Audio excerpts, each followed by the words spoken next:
Un grupo de jóvenes excursionistas, una líder experimentada y un destino que parecía seguro.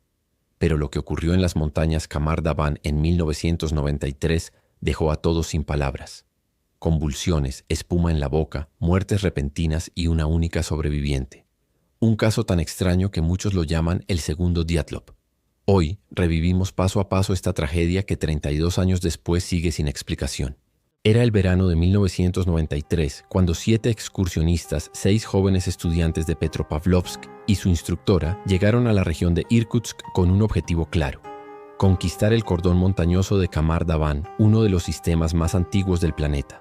El grupo estaba formado por 3 muchachos y 3 chicas, acompañados de Lyudmila Korovina, una guía de 41 años condecorada con el título de maestra de deportes en turismo de montaña. Su reputación la precedía. Era estricta, exigente y considerada una de las mejores en su campo.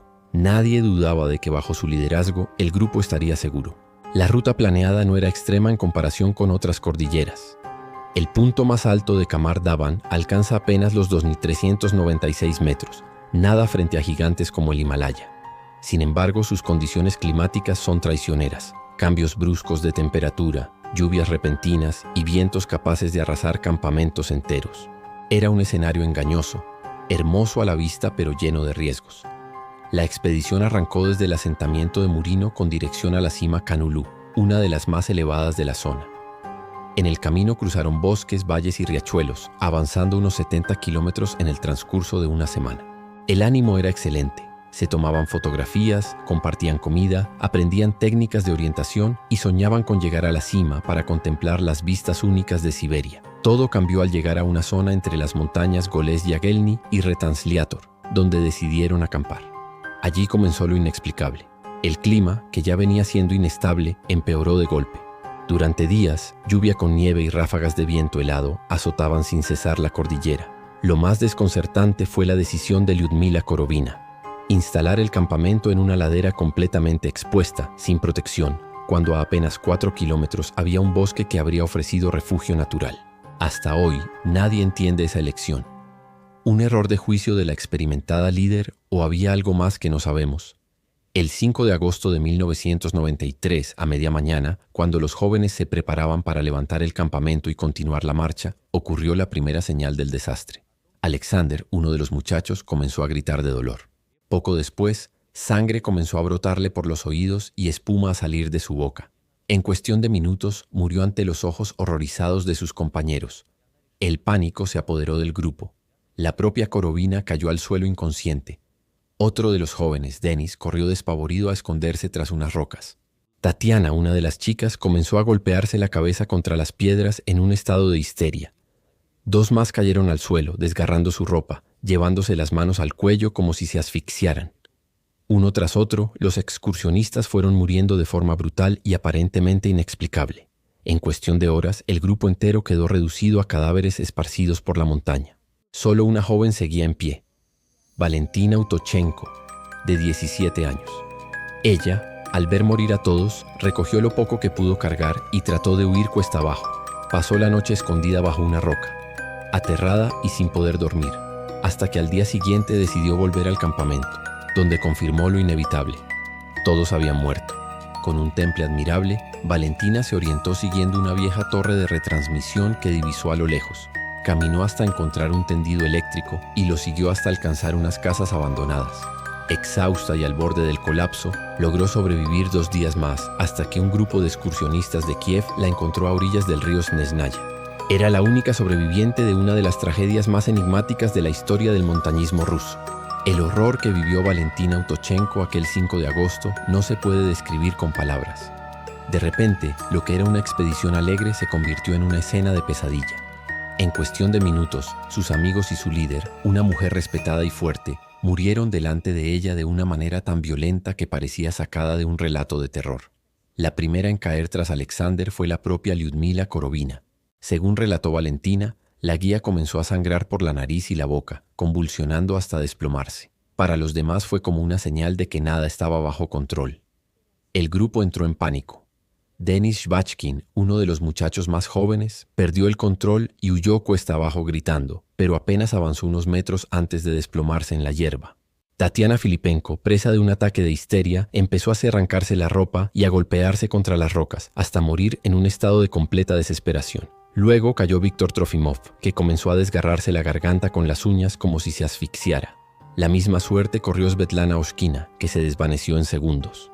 En pocos instantes, lo que era un grupo de excursionistas organizados se convirtió en un montón de cuerpos esparcidos por la pendiente, víctimas de un mal invisible. Valentina, paralizada por el terror, no entendía nada. Ella no presentaba ninguno de esos síntomas. No sangraba, no convulsionaba, no sentía falta de aire. Pero la escena frente a sus ojos era tan brutal que lo único que pudo hacer fue escapar. Corrió cuesta abajo, sin rumbo, hasta que encontró un saliente de roca donde pasó la noche temblando, escuchando el eco del viento y la lluvia. A la mañana siguiente, con el corazón encogido, decidió regresar al campamento. La esperanza de que alguien hubiera sobrevivido se desvaneció al instante. Todos seguían allí, inmóviles, sin vida. La chica tomó la dura decisión de marcharse sola. Recogió un impermeable, un poco de pan y una brújula, y se orientó como pudo en dirección contraria a la montaña. Durante 2 días caminó sin descanso, siguiendo el curso del río Snezhnaya. En el trayecto encontró cabañas de cazadores abandonadas, donde logró pasar las noches. Comía lo poco que había recogido y bebía agua de los arroyos. Pero lo peor no era el hambre ni el cansancio, sino el peso de lo que había presenciado. Cada vez que cerraba los ojos, revivía los gritos, los espasmos, la espuma en la boca de sus compañeros. Finalmente, su travesía terminó cuando un grupo de excursionistas de Kiev la encontró completamente exhausta. La rescataron y la llevaron a un poblado cercano, donde contó por primera vez lo ocurrido. El relato dejó a las autoridades desconcertadas. ¿Cómo era posible que 6 personas murieran casi al mismo tiempo con síntomas tan extraños mientras ella no presentaba nada?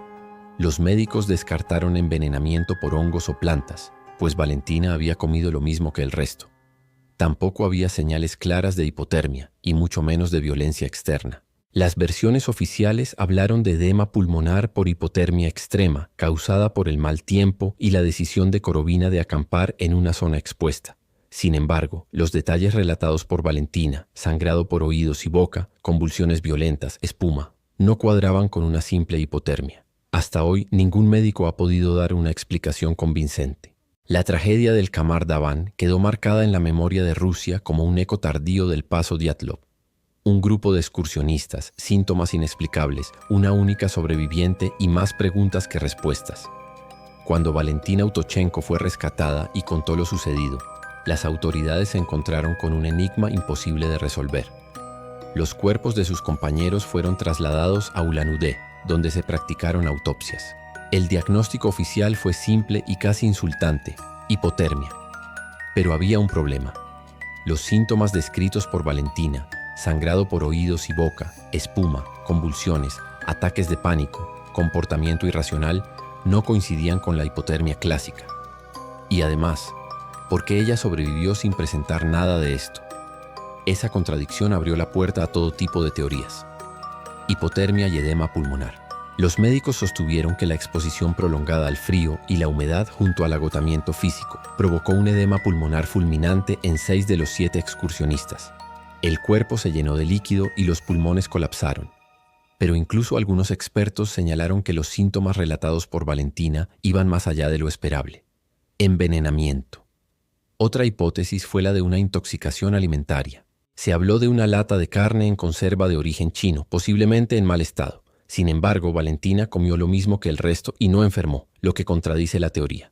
Además, un envenenamiento tan masivo y fulminante en menos de media hora resulta poco verosímil. Gases tóxicos naturales. Algunos geólogos plantearon que el lugar del campamento podría estar cerca de una emisión de gas subterráneo, como metano o sulfuro de hidrógeno. Estos gases, al liberarse de forma súbita, pueden provocar asfixia, desorientación e incluso sangrados internos. Pero no se encontraron pruebas claras de una fuga en la zona. Fenómeno atmosférico e infrasonido. Otra línea de investigación apunta a un fenómeno meteorológico extremo. El área del Kamar Davan es propensa a tormentas repentinas, vientos huracanados y descargas eléctricas. Algunos expertos sugieren que las corrientes de aire pudieron generar infrasound, ondas de baja frecuencia, capaces de causar pánico, mareos y alucinaciones en humanos. Esto explicaría el comportamiento irracional, pero no del todo los sangrados ni la muerte tan rápida. pruebas militares secretas, no faltan quienes vinculan la tragedia a experimentos militares en la región. En los 90, Siberia aún era escenario de maniobras poco documentadas. Se habla de posibles armas químicas, radiación o incluso experimentos acústicos. Sin embargo, nunca se encontraron restos que confirmaran esa hipótesis. La teoría Dyatlov. Por último, muchos comparan este caso con la tragedia del Paso Dyatlov, 1959. En ambos, montañistas experimentados, fenómenos inexplicables, comportamientos irracionales y muertes súbitas sin explicación clara. Ambos quedaron rodeados de silencio oficial y dudas que se acumulan con los años. El gran misterio. 3 décadas después, el caso del Qamar Daban sigue siendo una herida abierta. Valentina, la única sobreviviente, rara vez habla del tema. En entrevistas ha dicho que aún tiene pesadillas y que jamás regresó a las montañas. ¿Por qué 6 personas jóvenes y sanas murieron casi al mismo tiempo en condiciones tan extrañas? ¿Fue el clima, un fenómeno atmosférico desconocido, un gas tóxico o algo que jamás se investigó a fondo? El expediente oficial dice hipotermia, pero para quienes conocen la historia, esa palabra no alcanza para explicar lo que ocurrió en aquella pendiente azotada por la tormenta. El misterio del Qamar Daban sigue vivo, como un eco del Paso Dyatlov, recordándonos que la naturaleza, y quizá también el ser humano, todavía guarda secretos que no podemos comprender. Si te ha gustado, no olvides suscribirte. Lo mejor está por venir.